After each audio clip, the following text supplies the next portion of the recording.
Amados, por mais que eu pedi para que você abrisse em Gênesis capítulo 25, eu não vou aqui hoje me deter a um texto, assim como eu fiz, por exemplo, há 5 dias atrás, no nosso culto da virada, onde nós expusemos o livro de Salmos no capítulo 126. Hoje eu vou ministrar um sermão temático, aonde eu quero te dar alguns conselhos de quais são as coisas que você não deve aceitar em 2025. Vira para a pessoa que está do seu lado e fala assim: quais são as coisas que você não deve aceitar em 2025? E a primeira eu vou precisar, obviamente, de explicar por que não aceitar, né? Não estou falando que você não vai viver, mas então você não pode aceitar. Então olha aqui, vamos abaixar as nossas cabeças agora, fechar os nossos olhos, e vamos ter uma palavra de oração específica pela ministração da palavra. Vamos pedir silêncio, 2, 3 e... Papai de amor, papai de graça, rogamos para que o teu Espírito tenha liberdade de se mover entre nós, e proclamamos que há no nosso coração uma atitude, uma postura de receptividade e de reverência à tua santa palavra. Eu oro para que através de cada um dos textos que nós iremos ler, através da explanação da tua palavra, que nós possamos ser abençoados, enriquecidos. Eu oro para que através desse sermão nós sejamos também instruídos, que o Senhor nos abençoe nessa nova temporada, que o Senhor nos livre do mal, que o Senhor de fato nos surpreenda. Estamos aqui porque reconhecemos que carecemos do teu governo sobre as nossas vidas. Em nome de Jesus, a igreja diz: vamos lá, quais são as coisas que você precisa ficar muito atento, porque são coisas que você não deve cultivar ao longo desse ano, e obviamente eu vou explicar cada uma delas. Eu vou falar sobre 6 coisas. A primeira é aquela que talvez pode causar um pouco de estranheza, mas as outras 5, obviamente, você sabe que são aspectos completamente negativos. Mas em primeiro lugar, para você que gosta de tomar nota, escreva aí: a primeira coisa que você precisa de vigiar em 2025 é o cansaço. Em primeiro lugar, cansaço. O cansaço pode te atrapalhar na sua missão. Vira para a pessoa que está do seu lado e fala assim: não seja uma pessoa cansada. Olha aqui para mim, gente, é óbvio. Eita, alguns já começam a rir, né? Glória a Deus, né? Já viu que tem gente que é cansado? Tem gente que é cansado. Deus do céu, nós estamos aqui querendo ganhar o mundo. Ele está cansado, ele está cansado. Como é que nós vamos ganhar? Nós não vamos ganhar o mundo com gente cansada. Nós vamos ganhar o mundo com gente disposta. Aleluia, diga glória a Deus, aleluia. Quem quer ganhar o mundo em 2025 aqui? Ô irmãos, olha, eu quero te contar uma coisa. Se você não está envolvido no projeto de ganhar o mundo, a igreja Emaús não é o seu lugar. Pode procurar outro lugar. Deus abençoe, amém. Tá bom, olha aqui para mim. Aqui na igreja Emaús, nós não estamos satisfeitos. Nós iremos chorar por essa cidade. Nós iremos chorar por essa geração. Nós iremos chorar por essa nação.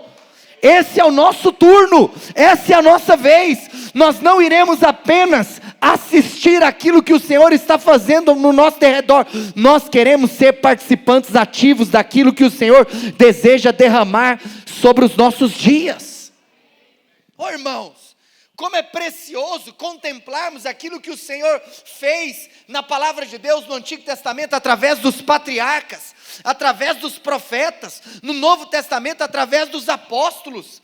Quando nós lemos a história da igreja, através dos pais da igreja, ali na era patrística, quando nós também percebemos que em todas as gerações o Senhor levantou homens, como aqueles que se levantaram como verdadeiros reformadores, depois os reformadores avivalistas. Nós queremos, obviamente, nos posicionar entendendo que no nosso turno, nós não podemos viver apenas como meros espectadores. Agora, vamos lá. Para que você possa viver algo intenso, relevante, profundo, sério, você precisa de disposição. Você precisa de não abrir mão daquilo que o Senhor está confiando nas suas mãos. E infelizmente existem pessoas que abrem mão. É como se, infelizmente, nós poderíamos afirmar que muitas vezes Deus levanta algumas pessoas porque outras deixaram a peteca cair. Eu quero te contar uma coisa: se você não responder, Deus vai levantar quem responderá. Eu quero te contar uma coisa: por mais que, é claro, que nós reconhecemos que cada um é único, que existe uma autenticidade na individualidade, glória a Deus por isso, mas eu quero te falar uma coisa, meu amigo: se Saul desobedecer, Deus vai levantar Davi. Existe sempre o remanescente fiel. E eu quero te fazer uma pergunta: você fará parte daqueles que são considerados os remanescentes fiéis, não apenas em 2025, mas na sua história? Agora, eu quero te contar uma coisa: infelizmente, existem pessoas que abrem mão do lugar que o Senhor os projetou para viver, porque estão cansadas. Então toma cuidado com o cansaço. Olha o que está escrito, vem comigo no versículo de número 29, eu pedi para você abrir em Gênesis 25, Renato, pode ficar à vontade para projetar hoje, tá bom? Gênesis capítulo 25, vai lá para o verso 29, hoje eu vou ler todos os versículos na versão NAA, Nova Almeida Atualizada, tá bom? Apenas o primeiro, inclusive, eu vou até mostrar uma palavra que está na tradução linguagem de hoje, mas olha só, verso 29, Gênesis 25, 29, na versão NAA diz que Jacó tinha um ensopado quando Esaú, exausto, veio do campo, e lhe disse: por favor, me deixe comer um pouco da coisa vermelha, essa coisa vermelha aí, pois estou exausto. Por isso, deram-lhe o nome de Edom. Jacó respondeu: primeiro, me venda o seu direito de primogenitura. Renato, coloca para mim na NTLH, na nova tradução linguagem de hoje. A escritura diz, vai lá para o verso 29, olha só. Um dia, quando Jacó estava cozinhando o ensopado, Esaú chegou do campo muito cansado. Irmãos, nós precisamos hoje de encarar alguns aspectos que estão no nosso controle. Eu vou falar aqui de coisas que são atitudes humanas. Em outras palavras, aquilo que cabe a Deus, não tem como nós fazermos, nós apenas dependemos dEle. Mas o fato de dependermos da soberania divina nunca irá anular o nosso comportamento naquilo que diz respeito a uma responsabilidade que o Senhor confiou ao homem. Inclusive, essa semana no culto da virada, eu preguei um sermão completamente voltado à soberania divina. Mas aqui nesse púlpito, você sempre vai ver a soberania divina e a responsabilidade humana, porque essas duas coisas caminham juntas na palavra de Deus. E eu confesso que esse texto é o texto que mais mexe comigo quando o assunto é responsabilidade humana. Por quê? Porque, irmãos, essa é uma história que todos vocês sabem. Esaú abriu mão do lugar que Deus tinha projetado ele para viver. Esaú abriu mão do seu direito de primogenitura. Esaú abriu mão da posição que ele havia sido estabelecido pelo próprio Deus. Agora, sabe o que é interessante? Talvez a gente pode pensar que quando alguém abre mão de algo é porque, sei lá, tem uma parada muito profunda por detrás. Sabe o que está por detrás dessa história? Apenas uma coisa chamada cansaço. Esaú abriu mão da primogenitura, simplesmente porque ele estava cansado. Tome muito cuidado com o cansaço em 2025.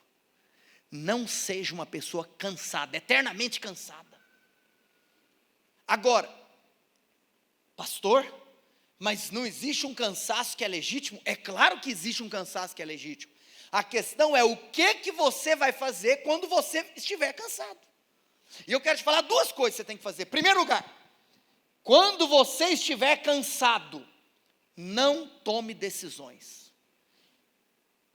Meu conselho para você no ano de 2025, não tome decisões quando você estiver cansado.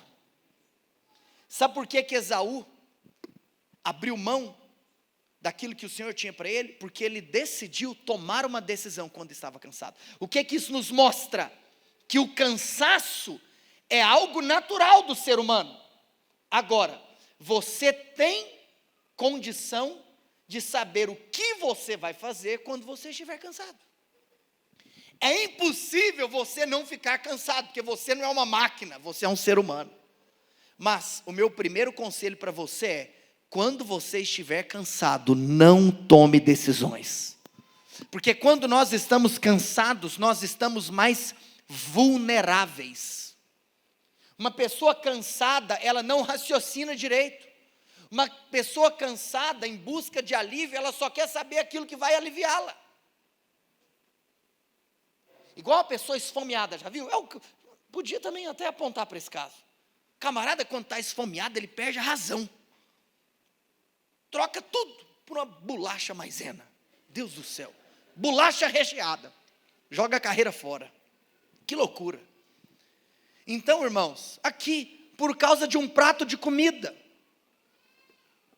Um prato de comida derrubou um homem de Deus. Fala, está amarrado. Se em 2025, prato de comida não vai me derrubar. Tem muito homem de Deus que negocia o jejum por causa de um prato de comida. Seja firme naquilo que você decidiu fazer. Amém? Mas vamos voltar aqui para a linha de raciocínio. Quando você está cansado, não é um tempo de você tomar decisões. Tome cuidado em tomar decisões quando você está em um contexto de vulnerabilidade. Quantos estão aqui comigo? Mas em segundo lugar, sabe qual é a segunda coisa que você não pode fazer quando você está cansado? Quando você estiver cansado, não desista, mas descanse. Quando você estiver cansado, não desista. Aí eu quero te contar. Se eu afirmei para você duas coisas que você não deve fazer, eu vou te afirmar a única coisa que você deve fazer quando você estiver cansado: descanse. Não tome decisões e não desista. Tem pessoas que acham que a resposta ao cansaço é a desistência, quando na realidade a resposta ao cansaço deveria ser o descanso. Porque tem muita gente que quer abrir mão de tudo. Eu não aguento mais, vou jogar tudo fora, vou chutar o balde, vou entregar tudo. Por quê? Porque eu estou cansado. Não, meu filho, não desista. Está cansado? Descanse. Sabe o que vai acontecer? Depois que você descansar, você não vai estar mais cansado. Vocês estão rindo? Aleluia. Esse é um ano que Deus vai levantar muitos líderes nessa obra, aleluia. Muitos voluntários, muitos homens e mulheres de Deus, evangelistas, profetas, missionários, porque nós não seremos uma igreja cansada. Agora, amados, tenha sabedoria. É de Deus você tirar férias. É de Deus você descansar. É de Deus você viajar. É de Deus você cuidar da sua saúde mental. É de Deus. Nós não podemos viver uma espiritualidade tola. Espiritualidade tola. E é óbvio, irmãos, que você precisa simplesmente ser um homem de Deus. Por quê? Porque nós não estamos falando aqui de você ter alguma muleta para não fazer as coisas. Eu nunca me esqueço que quando eu ainda era solteiro, um jovem, um dia estava passando mal e eu então precisava, eu não me lembro se era ir trabalhar ou ir para a faculdade, enfim. E eu lembro que eu estava muito ruim e meu pai me viu e ele perguntou: onde você vai? E eu falei para ele: eu vou trabalhar ou ir para a faculdade, eu não lembro. E ele perguntou para mim: mas você não está ruim? Eu falei: pai, eu estou muito ruim. Hoje talvez seria um dia que literalmente eu não conseguiria ir. E nesse contexto, meu pai virou para mim e falou assim: então por que você vai? E eu falei para ele: porque eu não tenho atestado. Nesse dia meu pai virou para mim e falou assim: meu filho, eu quero te ensinar algo que você vai levar para a sua vida. Nunca seja uma pessoa guiada por atestados, mas seja de fato uma pessoa que se submete à realidade. Por quê? Porque, em outras palavras, no dia que está mal, beleza. Mas e no dia que o camarada está bem e o cara simplesmente falta alguma coisa só porque tem um atestado? Nós precisamos de nos tornarmos pessoas de caráter. não é o atestado que vai definir a nossa presença ou a nossa ausência, mas é a veracidade da nossa condição. Então nós precisamos de nos relacionar, e as nossas relações humanas precisam ser pautadas na confiança. Se alguém falou para você que está doente, acredite que a pessoa está doente. Agora, nunca se relacione com pessoas que você não confia, mas nunca deixe de confiar com pessoas que você já escolheu se relacionar. Então, um exemplo, o que a minha esposa falar que aconteceu é a verdade. Eu não vou ficar desconfiado que ela está mentindo. Eu não vou ficar desconfiado da história. Não, por quê? Porque eu decidi me relacionar com ela, então eu confio no que ela me fala. Não é o atestado que vai definir a sua presença ou a sua ausência, mas é de fato o seu caráter. Ou seja, se você está doente, quero te falar então, se você está doente, cuide da sua saúde. Porque doente você não consegue edificar a casa de Deus. Porque doente você não consegue edificar a sua casa. Então, agora, você sabe quando tem algo que te paralisa, ou quando tem algo que é simplesmente uma pessoa mimada. Quem está entendendo o que eu estou te dizendo? Então, amados, em primeiro lugar, 2025, tome muito cuidado com o cansaço. Não seja uma pessoa cansada. Você vai ter sim cansaços, e quando isso acontecer, tenha a atitude mais espiritual do mundo: descanse. E se descansar fosse fácil, não seria um mandamento da nova aliança. O que o autor de Hebreus diz? Que nós devemos nos esforçar para entrar no descanso. Se nós fôssemos falar do contexto da vida espiritual, por exemplo, quantos homens e mulheres de Deus têm dificuldade de descansar em Deus?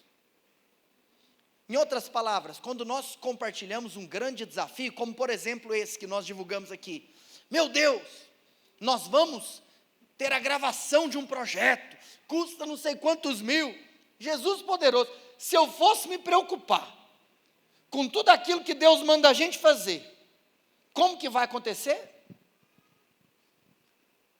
Não ia sobrar mais nenhum dos poucos cabelos que ainda me restam. Inclusive, se alguém tiver alguma indicação de como tratar calvície, eu estou aceitando em 2025. Então, amados, olha aqui para mim. Por que eu estou falando isso para você? Porque nós precisamos de aprender a descansar. Tem muito pastor cansado, tem muito líder cansado, tem muito ministro cansado, mas eu quero te falar uma coisa também. Não olhe como trabalho aquilo que para você deveria ser um desfrute. E eu não estou falando que simplesmente porque nós desfrutamos, não é que nós não trabalhamos, mas você entendeu o que eu quero dizer.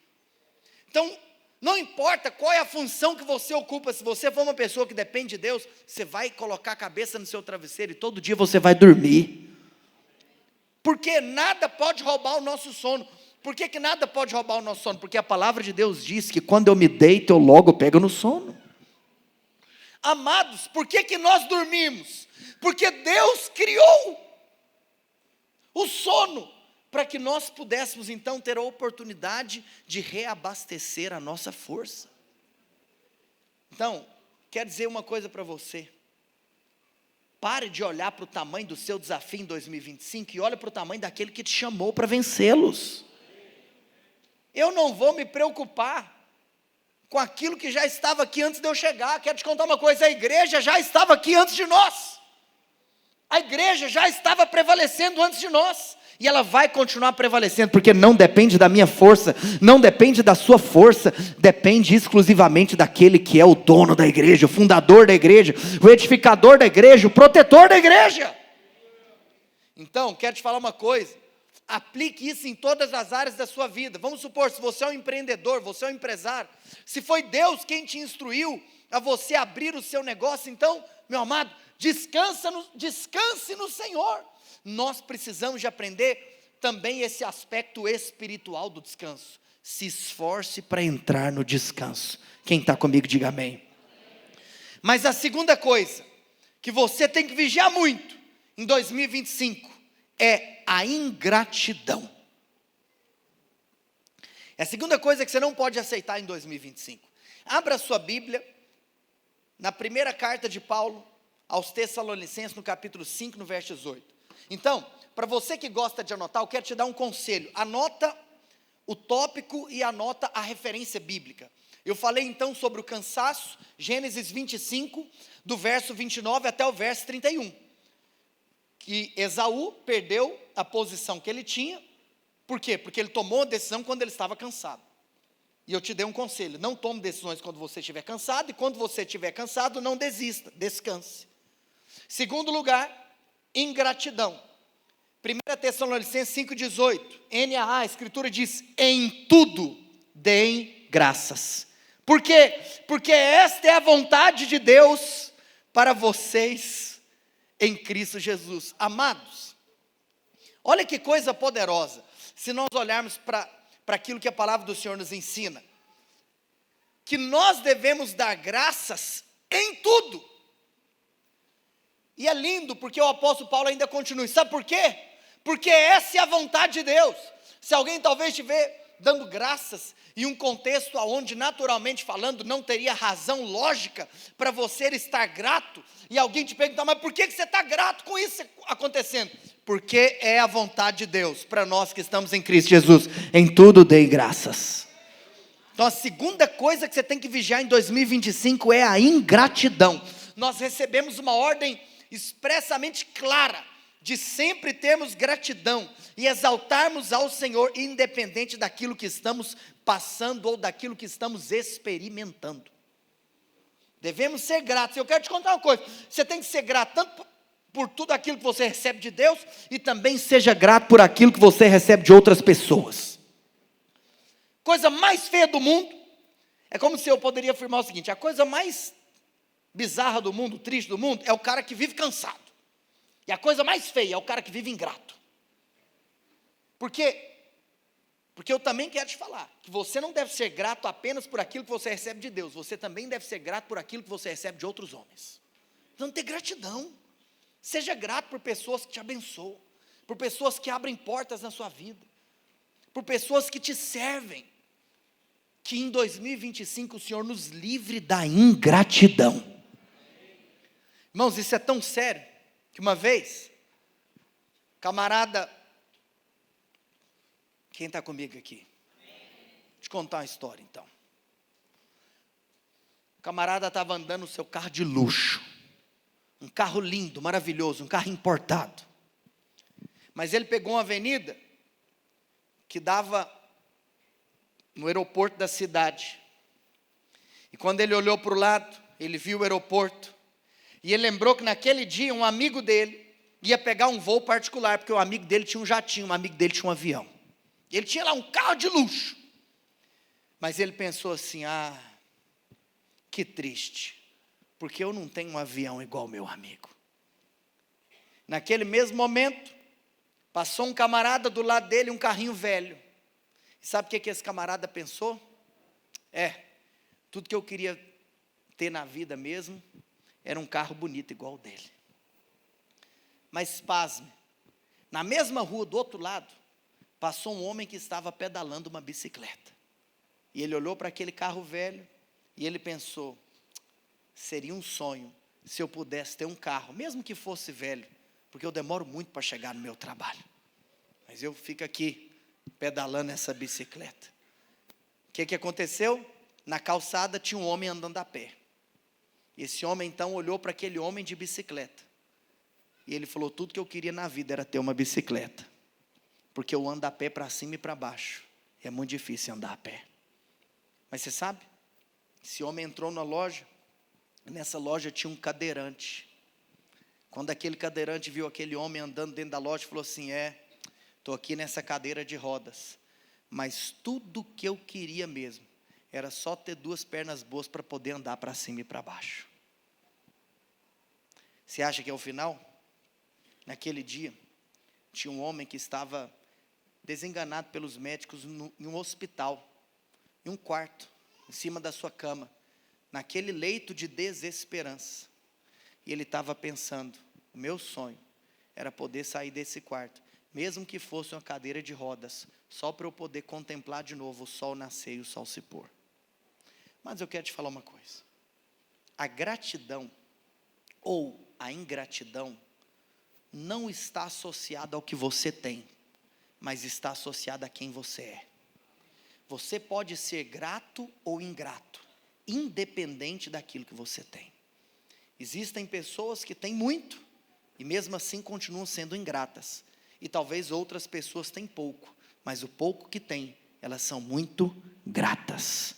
Que em 2025 nós possamos ser pessoas gratas para a glória de Deus, porque em tudo dai graças, até mesmo nas provas. Amados, o apóstolo Paulo, ele nos ensina, todas as coisas cooperam para o bem daqueles que amam a Deus. Quantos aqui amam a Deus? Se você ama a Deus, você vai agradecer até mesmo pelo teste que você porventura pode estar enfrentando. Por quê? Porque mesmo que nós porventura não estejamos entendendo o motivo pelo qual estamos passando por algo, mas no final toda tempestade se torna pedagógica. Existe algo que o Senhor trabalha no nosso coração. Oh, amados, e aí eu quero te contar uma coisa. Foi esse homem que, quando em Romanos capítulo 8 nos ensina que todas as coisas cooperam para o bem, que quando estava preso com o seu amigo Silas, com o seu companheiro de ministério Silas, eles começaram a louvar a Deus, no meio da prisão. E qual foi o final, irmãos? O final é que nós aprendemos um princípio bíblico, que quando nós temos uma linguagem de louvor e uma linguagem de gratidão, ao invés de feridos, somos protegidos, ao invés de presos, somos livres. Por quê? Porque o louvor, a gratidão nos liberta de cadeias e amarras. Seja grato. Tudo aquilo que você agradece cresce, tudo aquilo que você celebra multiplica. Nós temos motivos para agradecer, irmãos. Talvez você olhe para as coisas que te faltam, mas olhe para o corpo que você tem. Oh, irmãos, mas talvez, imagina, tem gente que tem coisas, mas e você que tem um corpo saudável? Você fala, pastor, eu que estou doente, e tem gente que já partiu porque morreu. Celebre a vida. Celebre a vida. Você pode estar doente, você pode agradecer, porque você ainda continua vivo. Se você não mora em uma casa tão confortável assim, tem pessoas que nem teto têm. Em 2025, seja grato. Em quê? Em tudo. Terceira coisa, que você vai vigiar em 2025. É claro que você pode levar isso para a vida, mas é que eu confesso que estava pensando em conselhos práticos para esse ano e que talvez pode ser que Deus te transforme. Terceira coisa que você vai lutar contra em 2025, escreva aí, amargura.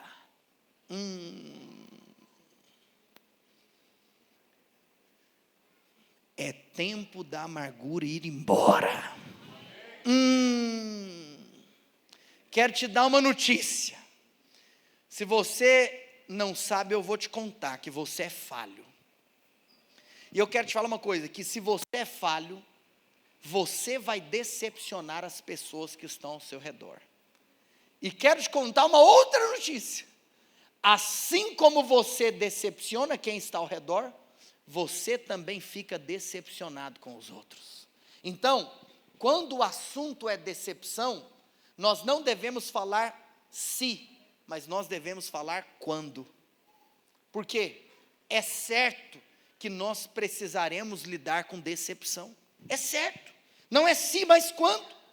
Agora, tem aquele famoso dito popular, e é verdadeiro, que você permanecer amargurado, é como alguém que toma um copo de veneno todos os dias, achando que a outra pessoa vai morrer. Irmãos, é um ditado, mas é um ditado verdadeiro. Uma pessoa amargurada está tomando veneno, esperando que a outra morra. Projeta para mim, Hebreus capítulo 12, verso 15, olha o que a palavra do Senhor diz. Então esse é o versículo, Hebreus 12, 15. Cuidem, para que ninguém fique afastado da graça de Deus, e que nenhuma raiz de amargura, brotando, cause perturbação, e por meio dela muitos sejam Então, amados, olha aqui para mim.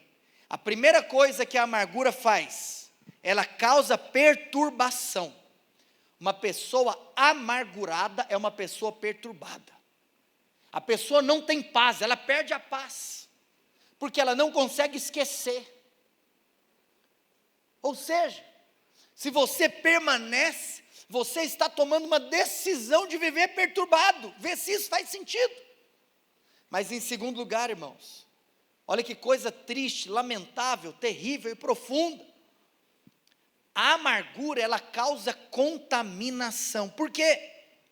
Porque, irmãos, é como se você precise pensar que a raiz de amargura, ela tem duas fases. A primeira fase é aquela fase que talvez essa raiz de amargura está oculta em você. Você nunca transpareceu para ninguém que você tem uma amargura, talvez com alguém. Em outras palavras, é uma semente que está escondida embaixo da terra. Mas a segunda fase é quando ela se torna visível. Existe uma fase que só você sabe do ressentimento que você tem. Mas, infelizmente, quando você alimenta um sentimento de ressentimento, quando você alimenta uma raiz de amargura, essa amargura começa a crescer. E você não consegue mais lidar sozinho com essa amargura. E você acaba externalizando o seu ressentimento ou a sua raiz de amargura. E sabe o que acontece? Nesse momento, além da amargura causar apenas uma perturbação para você, essa amargura começa a contaminar quem está do seu lado. Pessoas amarguradas são pessoas que contaminam ambientes. Eu quero te dar um conselho para 2025. Não apenas não seja amargurado, mas fuja de se relacionar com pessoas amarguradas, porque pessoas amarguradas contaminam o seu coração. Tome cuidado. Não cultive relacionamentos com pessoas que simplesmente vão contaminar aquilo que na realidade deveria ser puro. Irmãos, qual é a única maneira de nós lidarmos com a mágoa? Quero te falar uma coisa, não tem outra maneira. A única forma de nós lidarmos com a mágoa é o perdão. E perdão não é justiça. Perdão é misericórdia. Sabe quem são aqueles que não são capazes de perdoar? Os justiceiros. Porque perdão é sim injusto. Vou te dar um exemplo. Jesus Cristo te perdoou sim ou não? Mas ele teve que morrer. Por que Deus simplesmente não falou assim, então ok, humanidade, Adão e os seus descendentes estão todos perdoados, amém, vivemos felizes para sempre? Foi isso que aconteceu? Não. Ele perdoou, mas ele teve que descer e pagar o preço do pecado. Por quê? Porque quando Jesus morre na cruz, o que ele estava fazendo? Cumprindo a justiça. O que isso nos ensina? Que perdão não tem a ver com justiça. Perdão tem a ver com misericórdia. Então quero te falar uma coisa, enquanto você tem uma mentalidade de justiça, você não vai conseguir perdoar quem te ofendeu. Você falava, não é justo. É isso mesmo, perdão não é justo, não é. Perdão é misericórdia. Então, se você quer se livrar dessa raiz de amargura no seu coração, perdoe. Perdão é sofrer o dano. Perdão é tomar a cruz. Eu vou te falar uma coisa, e inclusive se você deixar de perdoar, você vai ser o primeiro e o maior dos prejudicados. Mas a boa notícia para você é que o perdão é maior que a mágoa. O perdão é maior que o ressentimento. A boa notícia, irmãos, é que o perdão é maior que o ódio. A boa notícia é que o perdão traz cura. Irmãos, inclusive eu te afirmo, hoje nós vamos tomar a ceia do Senhor. Porque nós fomos perdoados. Eu estou aqui para te falar. Se você navegar em toda a palavra de Deus, você sempre vai perceber um princípio bíblico. Que a palavra de Deus sempre relaciona o fato de você ser perdoado com a responsabilidade de você se tornar um perdoador. Perdoa-nos assim como nós temos perdoado. Amados, nós precisamos nos tornar perdoadores. Por quê? Porque quem recebe perdão, sim, obrigatoriamente precisa de dar perdão.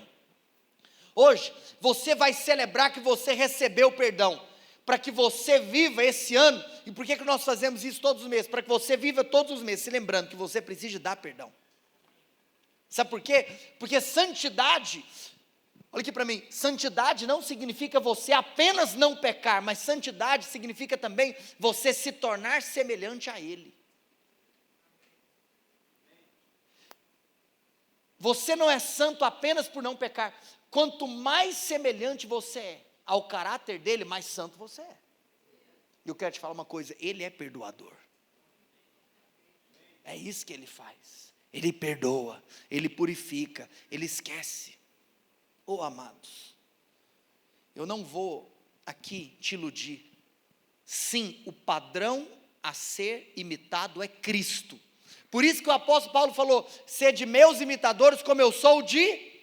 Porque o que ele queria nos ensinar? Que no dia que eu parar de imitar Cristo, parem de me imitar. O que significa? Que o padrão a ser imitado é o de Cristo.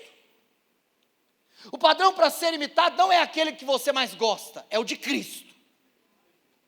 Se é o padrão de Cristo, é o mínimo que nós devemos fazer. Agora, é claro que nós reconhecemos a nossa incapacidade. Por isso que nós falamos, Senhor, se manifeste em nós. Por isso que nós lembramos que nós não apenas morremos a sua morte, mas pela graça nós também vivemos a sua vida. Então quero te contar uma coisa.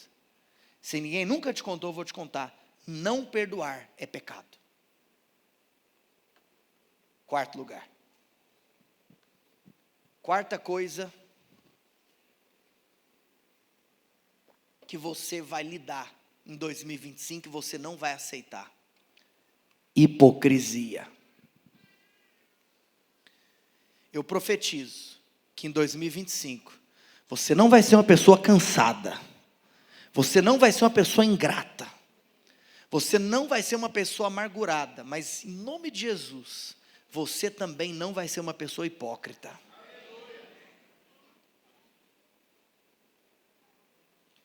Não se torne profissional em falar daquilo que você não faz.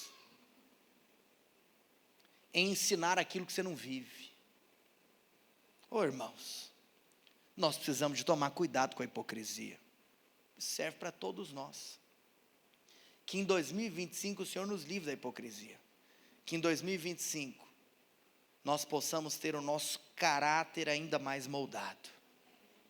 Projeta para mim, a Escritura diz na segunda de Paulo aos Coríntios, 2 Coríntios capítulo 3, verso 7.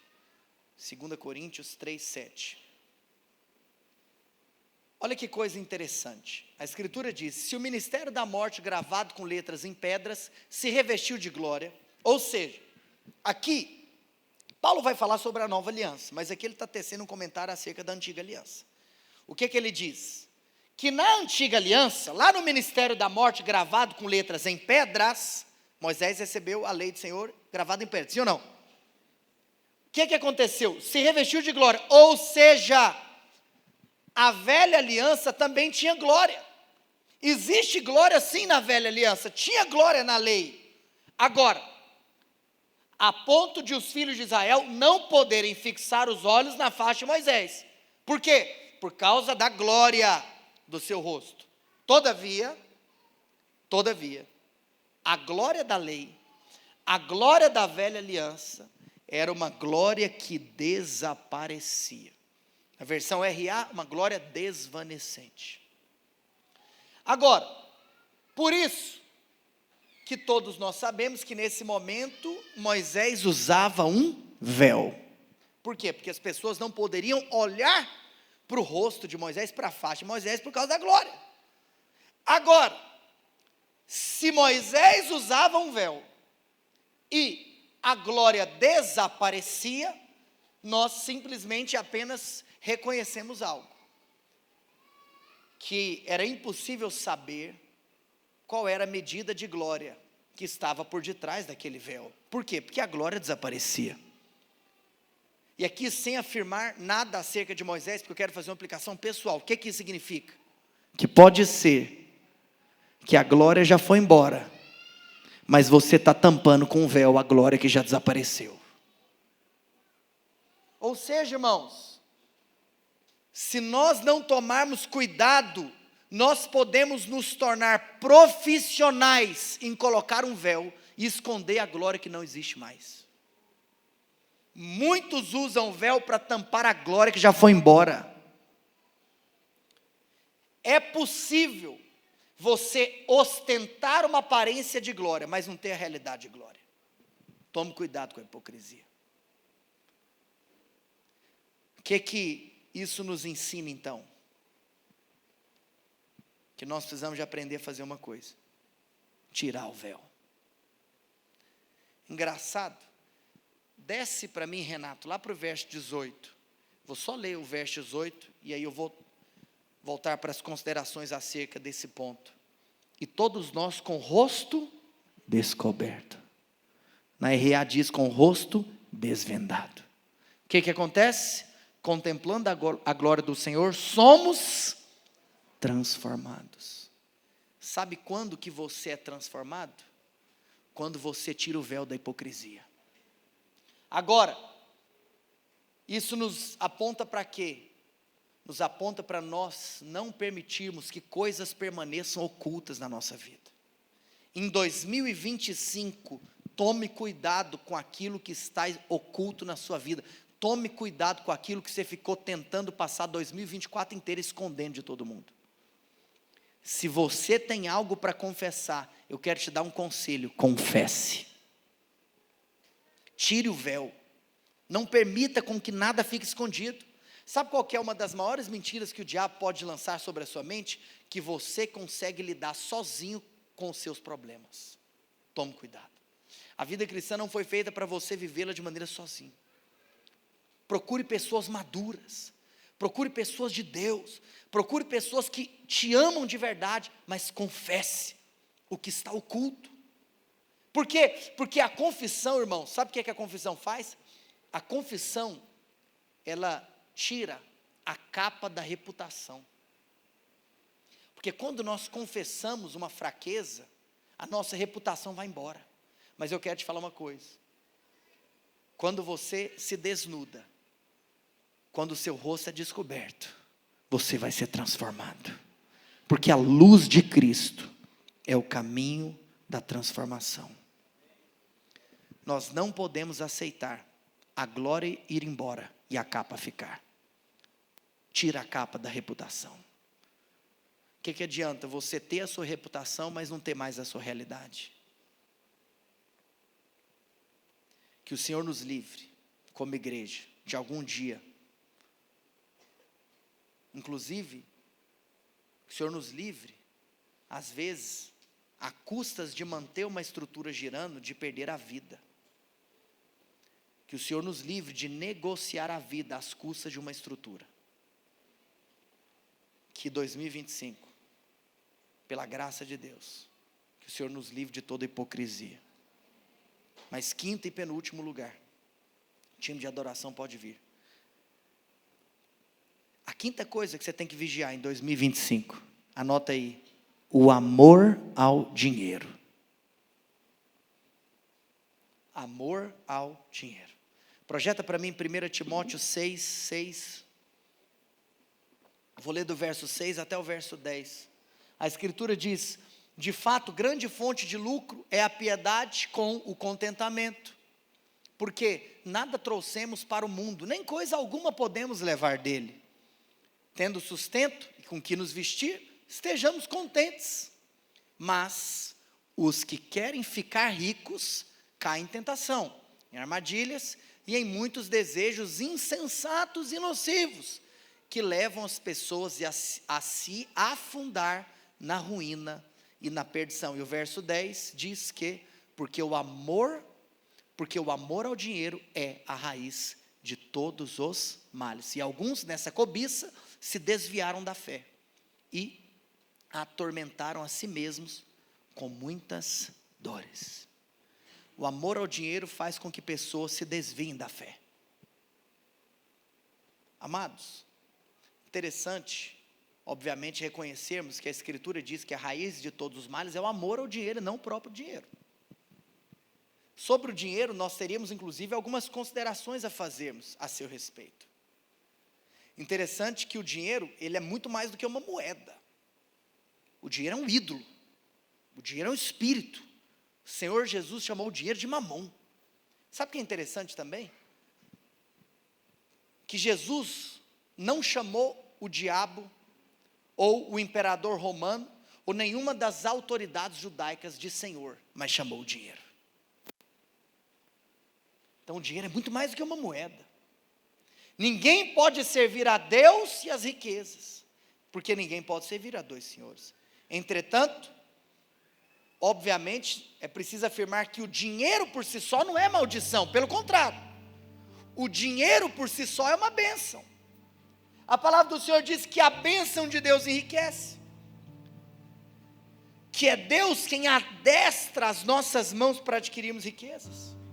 Nós cremos que o povo de Deus prospera, que o povo de Deus, inclusive, não joga o seu dinheiro fora nas jogatinas, no fosso das apostas, dos vícios e das aventuras perigosas. Não, o povo de Deus é sério, o povo de Deus é mordomo, o povo de Deus trata com responsabilidade os recursos que recebem. Agora, se o dinheiro é sim uma bênção, o amor ao dinheiro é a raiz de todos os males. O problema não é simplesmente ter as riquezas, o problema não é ter o dinheiro, o problema é quando o dinheiro te tem. Você pode ter algo, mas isso não ter seu coração. Amados, o problema não é ter o dinheiro como servo, o problema é ter o dinheiro como patrão. O problema não é carregar o dinheiro no bolso, o problema é carregar o dinheiro no coração.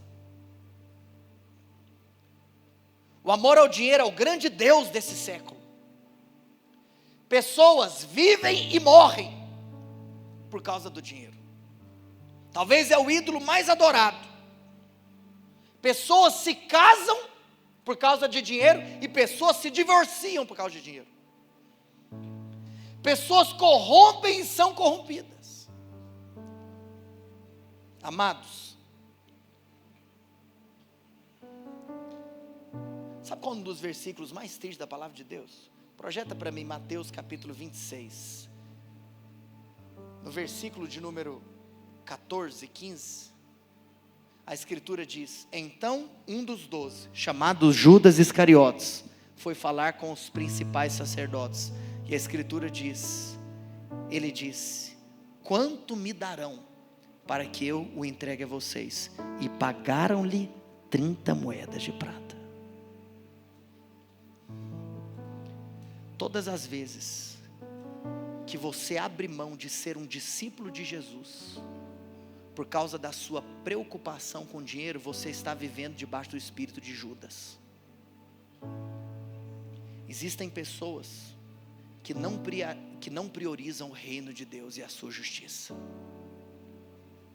Eu quero te falar uma coisa, em 2025, tome cuidado, para não servir o dinheiro como Senhor. A sua vida não é trabalho, a sua vida não é fazer dinheiro, a sua vida é o Senhor e a sua obra. Sim, você trabalha, sim, você é diligente, sim, você é responsável, sim, você deseja prosperar, mas tome cuidado em deixar de ser um discípulo de Jesus por causa de dinheiro. Amados, não permita que o dinheiro governe a sua vida profissional. O que isso significa? Que para você saber se uma porta de trabalho é de Deus ou não, você não avalia apenas a remuneração, você avalia a direção que Deus está te dando. Não é a remuneração que determina se algo é de Deus ou não. O dinheiro não pode governar a sua vida familiar. Não é o dinheiro que pode definir quantos filhos você tem que ter, quantos filhos você terá. É a direção de Deus quem governa a sua vida. Oh, amados, seja responsável, seja zeloso, seja um mordomo fiel. Não seja hipócrita. Amados, não negocie o zelo pela boa mordomia, pela boa responsabilidade. Seja um dizimista, seja um ofertante. Coloque o Senhor em primeiro lugar na sua vida financeira. Coloque o Senhor em primeiro lugar. Honre ao Senhor com as primícias da tua renda. Honre ao Senhor. Se você não entrega as suas primícias, você não honra a Deus. Tome cuidado. Não deixe de ser um discípulo de Jesus por conta do trabalho, por conta do que você está construindo aqui na terra. Não deixe. Priorize a obra de Deus. Cuide das coisas de Deus, e o próprio Deus também cuidará das suas. Mas em último lugar, a última coisa que eu quero te incentivar a você rejeitar na sua vida em 2025 é a incredulidade. Romanos capítulo 14, verso 23, vou ler só a parte final. Aqui diz que tudo que não provém de fé é pecado. Amados, que o Senhor nos livre de sermos em 2025 pessoas incrédulas. Sabe o que é interessante? Pode tirar o versículo. Que, irmãos, uma das maiores expressões da carne é a incredulidade. A incredulidade é uma das maiores expressões da carne. Sabe o que significa isso? Que quando você está incrédulo, é um dos dias que você está mais carnal. Por quê? Porque o incrédulo é aquele que está chamando Deus de mentiroso. Porque a incredulidade é uma afronta ao caráter de Deus. Porque quando você é incrédulo, você está dizendo que Deus não tem poder para fazer aquilo que Ele já disse que vai fazer. O incrédulo está chamando Deus de mentiroso. Sabe o que é interessante? Todas as vezes que nós recebemos uma missão de Deus, nós precisamos de nos lembrar de duas coisas: que antes da missão, o Senhor sempre nos dá uma palavra e uma porção do seu Espírito. Os apóstolos receberam uma missão de Deus, mas antes de saírem para o cumprimento da missão, o Senhor Jesus disse para eles: vocês vão receber poder do alto. Jesus liberou uma palavra: e vocês serão as minhas testemunhas em Jerusalém, Judeia, Samaria e confins da terra. Antes da missão, você sempre recebe uma palavra, mas você não recebe apenas uma palavra, você também recebe uma capacitação espiritual para viver a promessa de Deus. Então quero te falar uma coisa: em 2025, não duvide dos planos de Deus, não duvide das promessas de Deus. Havendo dito Deus, é certo que se cumprirá. Não importa se está demorando, não importa se está muito longe, não importa se você tem dinheiro ou não tem dinheiro, não importa se algo parece impossível. Se o Senhor prometeu, Ele é fiel para cumprir. Eu profetizo que em 2025 o Senhor levantará homens e mulheres de fé, homens e mulheres que não são incrédulos, homens e mulheres que não duvidam, homens e mulheres que se posicionam, homens e mulheres que se levantam para dizer: se Ele prometeu, Ele é fiel para cumprir. Se você crê nisso, fique em pé onde você está. Oh, irmãos, eu sinto um ambiente de fé. Eu sinto que o Espírito Santo deseja liberar sobre a sua vida uma nova porção de fé para 2025. Esse é o ano que o seu pai vai se converter. Agora, eu não sei. Olha aqui para mim, olha aqui para mim. Olha aqui para mim, eu não conheço você. Eu não conheço a sua realidade. Eu não sei dos seus problemas. O que eu sei é da oportunidade que você tem de tomar posse, de não negociar, acreditar nas promessas de Deus. A palavra de Deus, ela é rica em promessas de Deus. Oh, irmãos, você você pode tomar posse daquilo que a palavra de Deus libera em seu favor. Quando Deus falou para Noé: Noé, entra na arca. Deus não falou para Noé entrar sozinho. Sabe o que Deus falou? Coloca a sua família dentro da arca. Por que, Noé? Eu não vou salvar apenas você, eu vou salvar você e a sua família.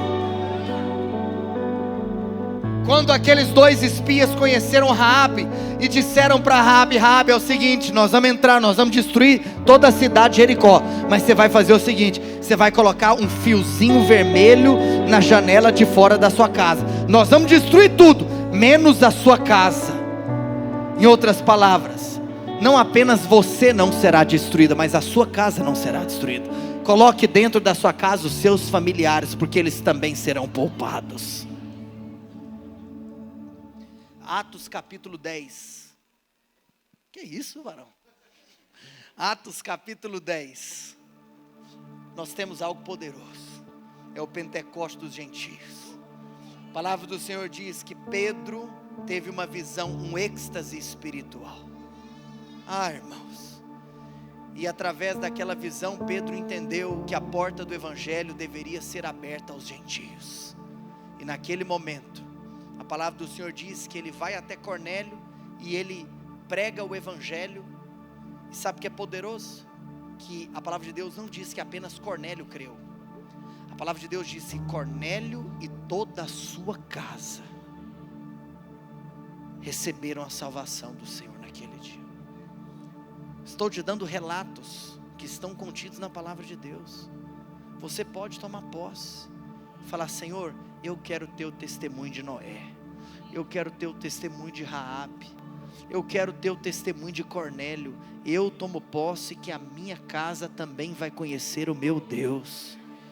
Deus não é Deus apenas de Abraão, é Deus de Abraão, de Isaac e de Jacó. Sabe o que eu quero te incentivar? Volte a crer. Volte a crer.